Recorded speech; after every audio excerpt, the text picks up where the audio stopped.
ಹುಬ್ಬಳ್ಳಿ ಹೊರವಲಯದ ತಾರಿಯಾಳ ಕೈಗಾರಿಕಾ ಪ್ರದೇಶದಲ್ಲಿ ಇಂದು ಕಾರ್ಖಾನೆ ಒಂದರಲ್ಲಿ ಆಕಸ್ಮಿಕ ಬೆಂಕಿ ತಗುಲಿದ ಪರಿಣಾಮ 15 ಕಾರ್ಮಿಕರು ಗಂಭೀರವಾಗಿ ಗಾಯಗೊಂಡ ಘಟನೆ ನಡೆದಿದೆ. ಬರ್ತ್ಡೇ ಸಮಾರಂಭಗಳಲ್ಲಿ ಸ್ಪಾರ್ಕರ್ಸ್ ಹಚ್ಚುವ ಸಾಮಗ್ರಿಗಳನ್ನು ತಯಾರಿಸುವ ಘಟಕ ಇದಾಗಿದ್ದು, ಈ ಒಂದು ಕಾರ್ಖಾನೆಯಲ್ಲಿ ಏಕಾಏಕಿ ಸಿಲಿಂಡರ್ಗಳು ಸ್ಫೋಟಗೊಂಡಿವೆ. ಈ ಸ್ಫೋಟಕ್ಕೆ ಇಡೀ ಕಾರ್ಖಾನೆ ಹೊತ್ತಿ ಉರಿದಿದೆ. ತಕ್ಷಣವೇ ಸ್ಥಳೀಯರು ಅಗ್ನಿಶಾಮಕ ದಳ ಮತ್ತು ಹುಬ್ಬಳ್ಳಿಯ ಗೋಕುಲ್ ಠಾಣೆಯ ಪೊಲೀಸರಿಗೆ ಮಾಹಿತಿ ನೀಡಿದ್ದಾರೆ. ತಕ್ಷಣವೇ ಅಗ್ನಿಶಾಮಕ ದಳ ಸಿಬ್ಬಂದಿ ಸ್ಥಳಕ್ಕೆ ಆಗಮಿಸಿ ಬೆಂಕಿಯನ್ನು ನಂದಿಸುವ ಕಾರ್ಯದಲ್ಲಿ ತೊಡಗಿದ್ದಾರೆ. ಇನ್ನು ಇದರಲ್ಲಿ 6 ಜನ ಮಹಿಳೆಯರು ಗಂಭೀರವಾಗಿ ಗಾಯಗೊಂಡಿದ್ದು, ಉಳಿದವರು ಪುರುಷ ಕಾರ್ಮಿಕರಾಗಿದ್ದಾರೆ. ಇವರನ್ನ ಚಿಕಿತ್ಸೆಗೆಂದು ಹುಬ್ಬಳ್ಳಿಯ ಕಿಮ್ಸ್ ಆಸ್ಪತ್ರೆಗೆ ರವಾನೆ ಮಾಡಲಾಗಿದೆ.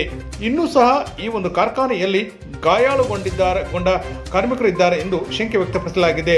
ಆದರೆ ಇದುವರೆಗೆ ಸಾವುವಾದ ಬಗ್ಗೆ ಯಾವುದೇ ಅಧಿಕೃತ ಮಾಹಿತಿ ಲಭ್ಯವಾಗಿಲ್ಲ. ಹುಬ್ಬಳ್ಳಿ ಧಾರವಾಡ ಪೊಲೀಸ್ ಕಮಿಷನರ್ ಲಾಭರಾಮ್ ಸೇರಿದಂತೆ ಅಗ್ನಿಶಾಮಕ ದಳ ಅಧಿಕಾರಿಗಳು ಸ್ಥಳದಲ್ಲಿ ಮೊಕ್ಕಾಂ ಹೂಡಿ ಇಡೀ ರಕ್ಷಣಾ ಕಾರ್ಯದಲ್ಲಿ ತೊಡಗಿದ್ದಾರೆ.